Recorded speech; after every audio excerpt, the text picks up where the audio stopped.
Dhanik Bharat Educational Institutions, Inter, IIT, JEE, NEET, admission opened. Sir ప్రక్రియపై supreme court కీలక వ్యాఖ్యలు చేసింది. పౌరసత్వాన్ని నిర్ణయించేటువంటి అధికారం ఎన్నికల సంఘానికి లేదంది సుప్రీంకోర్టు. ఓటర్ల జాబితా నియంత్రణ అధికారం మాత్రమే ఈసీకి ఉందంటూ కూడా క్లారిటీ ఇచ్చింది. ఓటర్ల జాబితాలో పేరు లేకపోతే పౌరసత్వం పోదు అంటూ కూడా సుప్రీంకోర్టు మరింత క్లారిటీ ఇచ్చేటువంటి ప్రయత్నం చేసింది. ప్రధానంగా వెస్ట్ బెంగాల్ ప్రభుత్వంతో పాటుగా ఎన్నికల సంఘానికి నోటీసులు ఇచ్చింది దేశ అత్యున్నత న్యాయస్థానం సుప్రీంకోర్టు. ఇక వెస్ట్ బెంగాల్ లో సర్ ప్రక్రియ పైన విచారణను ఆగస్టు 25కి వాయిదా వేసింది. ప్రధానంగా వివాదాస్పదంగా మారుతుంది సర్ ప్రక్రియ. సో ఎస్ఐఆర్ లో ఓట్లు తొలగించినటువంటి వారికి సంక్షేమ పథకాలను కట్ చేసింది వెస్ట్ బెంగాల్ ప్రభుత్వం. ఇక బీహార్ లో ఎస్ఐఆర్ కేసులో డేటాను కూడా ఎన్నికల ప్రయోజనాల కోసం ఉపయోగించాలంటూ కూడా స్పష్టం చేసింది సుప్రీంకోర్టు. ఎస్ఐఆర్ ను సంక్షేమ పథకాల అమలులో పరిగణలోకి తీసుకోకూడదంటూ కూడా స్పష్టంగా పేర్కొన్నట్లుగా తెలుస్తుంది. మొత్తం మీద దేశవ్యాప్తంగా ఓటర్ల జాబితాను మరింత పారదర్శకంగా వ్యవహరించాల్సినటువంటి తీరుకు సంబంధించి ఎస్ఐఆర్ ప్రక్రియను కూడా చేపట్టడం జరిగింది. గతంలో జరిగినటువంటి ఎన్నికలు జరిగిన రాష్ట్రాల్లో ఎస్ఐఆర్ ప్రక్రియను చేపట్టారు. ఎస్ఐఆర్ ప్రక్రియ ద్వారా కీలకమైనటువంటి అంశాలను ఒకసారి పరిశీలిద్దాం. ఓటర్ల జాబితాను పారదర్శకంగా నిర్వహించాలి. ఆల్రెడీ చనిపోయినటువంటి వారి ఓట్లను తొలగించడం, వేరే ప్రాంతానికి వలస వెళ్లినటువంటి వారి ఓట్లను తొలగించడం, ఒకటి కంటే ఎక్కువ ఓట్లు పొంది ఉన్నటువంటి వారి ఓట్లను తొలగించడం, నకిలీ ఓట్లుంటే వాటిని తొలగించడం. దీని ద్వారా ఒక పారదర్శకమైన సమగ్రమైనటువంటి ఓటర్ల జాబితాను సిద్ధం చేయడం. కానీ ఎస్ఐఆర్ ప్రక్రియ ద్వారా ఓటు పొందనటువంటి వారికి దేశ పౌరసత్వం ఉండదా? అసలు పౌరసత్వానికి ఎస్ఐఆర్ ప్రక్రియకు సంబంధం ఉందా? పౌరసత్వాన్ని భారతదేశంలో నిరూపించుకోవాలంటే మన దగ్గర ఉండాల్సినటువంటి పత్రాలు ఏంటి? ఎస్ఐఆర్ ప్రక్రియ ద్వారా ఒకవేళ నా ఓటు ఉంటే నేను భారత పౌరుణ్ణి, ఒకవేళ ఓటు లేకపోతే భారత పౌరుణ్ణి కాదా? మరోవైపు పూర్తి స్థాయిలో ఎస్ఐఆర్ ప్రక్రియలో ఓటు ఉన్నటువంటి వారికే సంక్షేమ పథకాలు అందుతాయా? సాధారణమైనటువంటి ప్రజలు బై మిస్టేక్ ఎస్ఐఆర్ లో ఓటు కోల్పోయినటువంటి వారికి సంక్షేమ పథకాలను క్యాన్సిల్ చేస్తాయా? బీహార్ లో జరిగినటువంటి ఈ ఉదంతాన్ని సుప్రీంకోర్టు సీరియస్ గా తీసుకున్న నేపథ్యంలో వెస్ట్ బెంగాల్ లో అక్కడ ఉన్నటువంటి సర్కార్ కూడా ఇదే విధానాన్ని అవలంబిస్తుంది. ఎస్ఐఆర్ లో ఓట్లు కోల్పోయినటువంటి వారికి అసలు సంక్షేమ పథకాలే ఇంప్లిమెంట్ కాదు అనేటువంటి అంశం కూడా రైజ్ అవుతుంది. ఇప్పుడు ఉన్నటువంటి పరిస్థితిలో సుప్రీంకోర్టు ఇచ్చినటువంటి క్లారిటీ ప్రకారం పౌరసత్వ నిరూపణకు ఎస్ఐఆర్ కి అసలు సంబంధమే లేదు. ఎస్ఐఆర్ ను నిరూపించాల్సింది కేవలం ఎన్నికల సంఘం ఒక ఓటర్ల జాబితాను సిద్ధం చేయాలి. ఓటర్ల జాబితాకు సంబంధించి ఎన్నికలు నిర్వహించాలి. ఓటర్ల పారదర్శకతను నిరూపించాలి. ఇది ఎన్నికల కమిషన్ యొక్క ప్రధానమైనటువంటి విధి.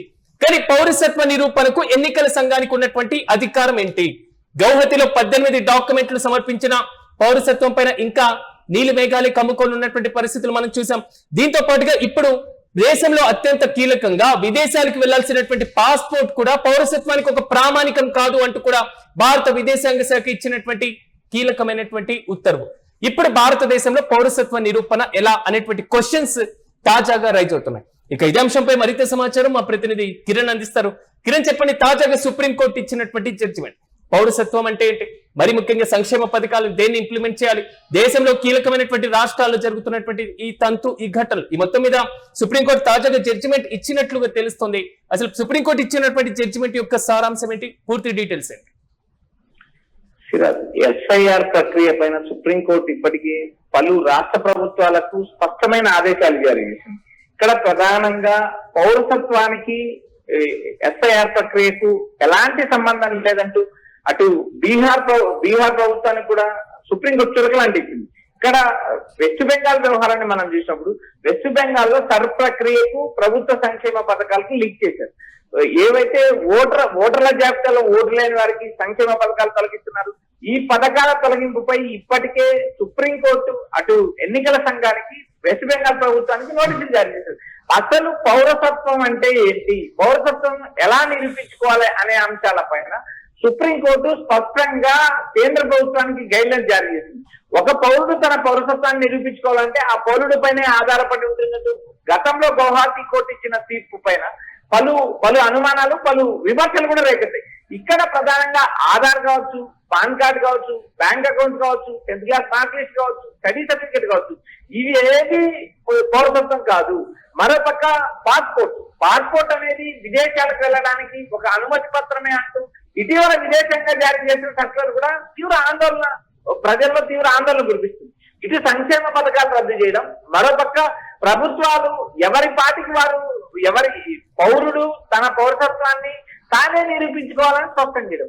ఇక్కడ పౌరసత్వానికి అస్సాం లాంటి రాష్ట్రంలో ఎన్ఆర్సీ తర్వాత జరిగిన రాజకీయ పరిణామాలు, ప్రస్తుతం దేశవ్యాప్తంగా జరుగుతున్న ప్రక్రియపై ఉన్న అనుమానాలు, మరోపక్క ఎన్నికల సంఘము కేవలం ఎన్నికల జాబితా తయారు చేయడం వరకే, ఎన్నికల డేటా, ఎన్నికల ప్రయోజనాల వరకే ఆలోచించాలి. ఎన్నికల ప్రయోజనాలు తప్పితే పౌరసత్వానికి లింక్ పెట్టకూడదంటూ బీహార్ ప్రభుత్వానికి నేరుగా సుప్రీంకోర్టు ఆదేశాలు ఇచ్చింది. ఇలాంటి పరిస్థితుల్లో వెస్ట్ బెంగాల్ ప్రభుత్వం ఎందుకు ప్రభుత్వ పథకాలకి ప్రక్రియకు లింక్ పెడుతుందంటే సుప్రీంకోర్టు ఒకనొక దశలో ఆగ్రహం వ్యక్తం చేసింది. మరోపక్క సుప్రీంకోర్టు ఎన్నికల సంఘానికి ఈ నోటీసులు జారీ చేసింది. అసలు పౌరసత్వానికి సంక్షేమ పథకాలకు అసలు లింక్ ఏంటి, మీ దగ్గర ఉన్న డేటా ఏంటి, అసలు ఈ ప్రక్రియను ఎందుకు కావాలని ప్రజల్ని గందరగోళాన్ని క్రియేట్ చేస్తున్నారంటూ సుప్రీంకోర్టు ఆగ్రహం వ్యక్తం చేసింది. అటు ఎన్నికల సంఘము, ఇటు పశ్చిమ బెంగాల్ ప్రభుత్వం ఇద్దరు కూడా ఆగస్టు 25 కౌంటర్ దాఖలు చేయాలి. మరోపక్క దేశవ్యాప్తంగా ప్రక్రియపై ఉన్న అనుమానాలు, మరోపక్క ఓటర్ల జాబితాలో అధికార ప్రభుత్వం ప్రతిపక్షాల ఓట్లు తొలగించడం, ఆయా రాష్ట్రాల్లో ప్రభుత్వం మారడం, బెంగాల్ లాంటి చోట్ల ప్రక్రియ తీవ్ర గందరగోళం క్రియేట్ చేయడం, కేవలం బీజేపీ అధికారంలో ఉన్న రాష్ట్రాలు బీజేపీకి అనుకూలంగా ప్రక్రియ కొనసాగిందనే విమర్శలు దేశవ్యాప్తంగా. ప్రస్తుతం పౌరసత్వాన్ని నిరూపించుకోవడానికి ఒక పౌరుడు ఏం చేయాలి అనే అంశాలపైన దేశవ్యాప్తంగా ఒక సందిగ్ధత ఉంది. పౌరుడు తనకు సంబంధించిన అంశాలు ఏవైతే, తన పూర్వీకుల నుంచి వచ్చిన ఆస్తులు, తన పూర్వీకుల నుంచి వచ్చిన వంశపారంపర్యం, తనకున్న bank account, Aadhaar, pan, 10th class marks, school TC, ఇలాంటివి ఏవి కూడా పౌరసత్వాన్ని నిరూపించలేమంటూ గౌహాతి కోర్టు ఇచ్చిన తీర్పు కూడా సంచలనమైంది. ఒక పౌరుడు తనంతకు తన పౌరసత్వాన్ని ఎలా నిరూపించుకుంటాడు? దీనికి సుప్రీంకోర్టు కావచ్చు, లేక భారతదేశ ప్రభుత్వం కానీ గైడ్ లైన్స్ ఇవ్వాల్సిన అవసరం ఉంది అనే విమర్శలు తలెత్తున్నాయి. Right Kiran, thank you. మొత్తం మీద మీరు అన్నట్లుగా ఖచ్చితంగా దేశంలో పౌరసత్వ నిరూపణ ఒక పెద్ద ఛాలెంజ్ గా మారినటువంటి వైనాన్ని మనం చూస్తున్నాం. పౌరసత్వాన్ని నిర్ణయించేటువంటి అధికారం అసలు ఎన్నికల సంఘానికి లేనే లేదంటూ కూడా సుప్రీంకోర్టు క్లారిటీ ఇచ్చేటువంటి ప్రయత్నం చేస్తూ కూడా తీర్పు ఇవ్వడం జరిగింది. ఇక్కడ ఉన్నటువంటి మరో కీలకమైనటువంటి అంశం కూడా ప్రక్రియ ద్వారా జరిగినటువంటి ఓటర్ల పారదర్శకత జాబితానే ప్రభుత్వ సంక్షేమ పథకాలతో పాటుగా ప్రభుత్వ విధానాలు ఇంప్లిమెంట్ అవ్వడానికి ఒక ప్రామాణికం అనుకుంటున్నటువంటి ప్రభుత్వాలకు ఒక చెంపపెట్టుగా మాత్రం రాజ్యాంగ విశ్లేషకులు భావిస్తున్నారు. ఓటర్ల జాబితా నియంత్రణ అధికారం కేవలం ఎన్నికల సంఘానికి మాత్రమే ఉంది. ఓటర్ల జాబితాకే ఎన్నికల సంఘం పరిమితం కావాలి. ఓటర్ల జాబితాలో పేరు లేకపోతే అసలు పౌరసత్వం పోతుంది అనేటువంటి వాదనే లేదు అంటూ సుప్రీంకోర్టు జడ్జిమెంట్ ఇచ్చింది. ఇక వెస్ట్ బెంగాల్ ప్రభుత్వంతో పాటుగా బీహార్ ప్రభుత్వానికి సంబంధించి కూడా కీలకమైనటువంటి గైడ్లైన్స్ ఇస్తూనే సంక్షేమ పథకాలకు ప్రక్రియకు అసలు ఎలాంటి సంబంధం లేదు అంటూ కూడా సుప్రీంకోర్టు వ్యాఖ్యానించింది. ఎన్నికల సంఘానికి కూడా ఇదే తరహాలో నోటీసులు ఇచ్చింది. వెస్ట్ బెంగాల్లో SIR ప్రక్రియ పైన ఆగస్టు 25కి విచారణను వాయిదా వేయడం జరిగింది.